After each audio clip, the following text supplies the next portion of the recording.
Do you want to install an outside socket for general use in your garden, for a water feature, or for outside lighting, or like me for some Christmas lights?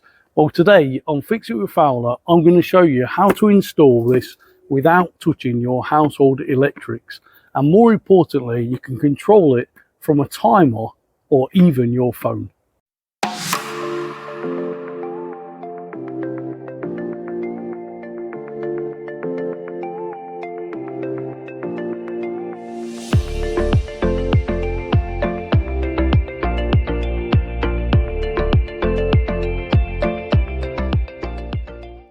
The first stage is to find a socket where you're going to take the power from for your new outside socket. I'm going to take mine from the garage, but if you was taking it from a socket in your house, the process is exactly the same. So all you're going to need to install this socket is obviously the socket itself. I've got some 1.5mm flex, an SDS drill with a long drill bit, and a normal drill driver to allow you to drill the back of the socket and fix it to the wall. So once you've got your socket, the first thing to do is take the lid off, put that to one side for safekeeping. And now you'll see you've got your back box. You've got 4 fixing holes and a center hole, and that's where we're going to bring the flex through. So to prepare it, we need to drill these holes out, the 4 fixings, and then make a hole for the flex. So the first thing we'll do is drill the back of the box for the fixings. I've got a 5mm drill bit.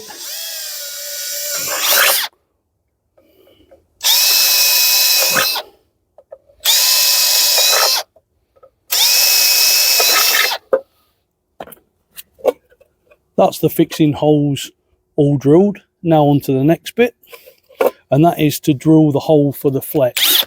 So this is the flex cable that we're going to be using. And what we really need is a drill bit of a similar size. And that will ensure that we get quite a tight fit and a better waterproof seal. So what I'm going to do, I'm going to use an 8mm drill bit, and that's just big enough to get the flex through the box. Now, it doesn't actually matter where we bring this through, but I'm going to bring it through center of the box.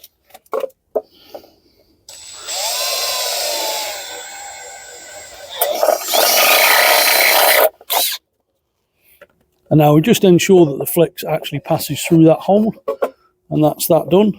And then, as you can see on this box, there's another little notch, and that is actually for a drain hole. Even though these boxes are waterproof, that allows any buildup of condensation to come out of the box and prevents any faults from happening in the future. So what we'll do for that is get a smaller drill bit. In this case, it's a 3mm drill bit, and we'll just put that through just there, and that acts a bit like an overflow.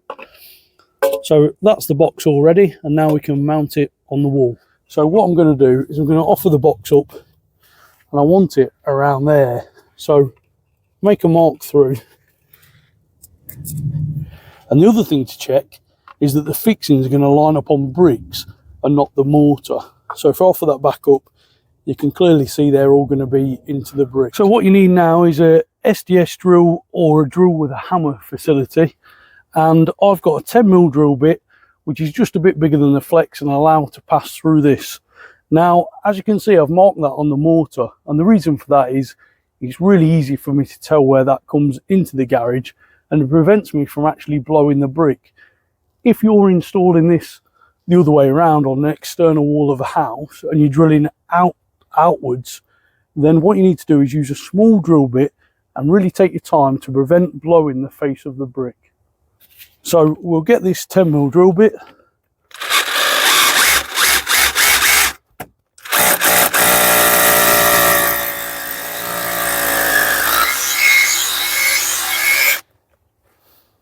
and now that's the hole through. I'm going to go inside and push the flex through. The hole is right at the back there behind this racking, and what I'm going to do, I'm going to take the flex around the back of this supporting leg and through the hole.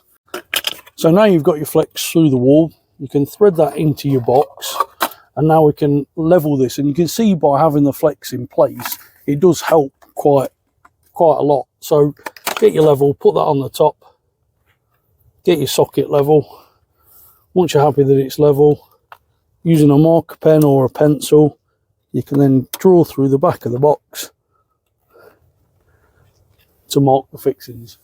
Once you've selected the wall plugs, you can then select the right drill bit to suit them plugs.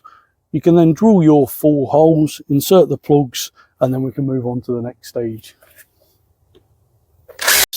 Before you screw this back to the wall, we need to make sure that it remains waterproof. After all, it's a waterproof outside socket, and if we leave these holes as they are, what's going to happen is you're going to get water come through or damp.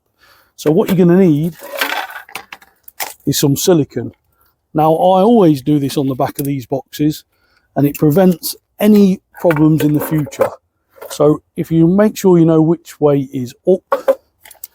Now, I always run a bead of silicone across the top, like so, and then a nice big bead around where the hole is.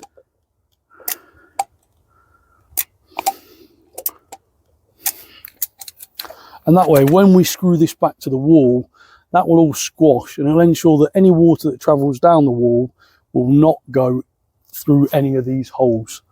So now all we need to do is slide this up the cable and gently press that into place.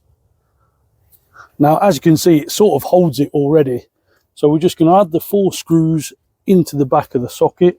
Now, you can use a drill driver or you can use a normal screwdriver.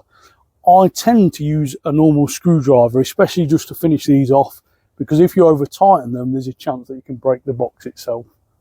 So there's a couple of ways to strip this flex. You can get your snips and just nibble around the flex itself. Give that a little bend, and with a little bit of perseverance, you can strip it like that. Now, if you're not confident to do that and you don't want to damage any of these cores, you can get some cable strippers, put them onto the flex, and with a couple of pumps, that's the flex stripped already. So because we're using flex and not standard twin and earth cable, what we need to do is strip off a little bit more of the outer so that we can then double that over and make a better connection for the back of this socket. Another option would be to use crimp terminals and crimp them onto the cables. However, not many DIYers have access to such a thing, and this channel is all about DIYers. So what we're going to do is use these, strip off some of the outers. I'll just give it a little twist, and then you end up with that. And then what you can do with that is you can then just double that over, and when you put that into the screw terminal, that will give you a better connection to the socket. So as you can see on the back of the socket, we've got various terminals, and they are color coded: green and yellow for earth, brown for live, and blue for neutral. And they correspond to the wiring colors that are in the flex itself. So what we're going to do now is just connect them up. It doesn't matter what order you connect these in. However, when you actually put them into the terminal, you need to make sure that they're screwed nice and secure. So what I do is screw that up. Now, you don't need to over tighten these because it's just a flex.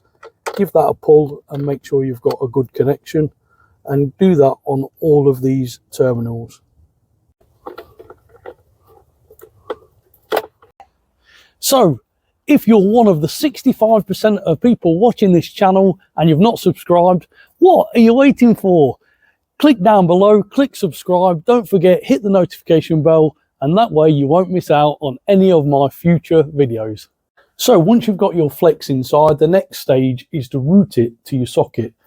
You can just clip that directly to the wall, ready to put the plug on the end, or you could contain it within some plastic trunking like this.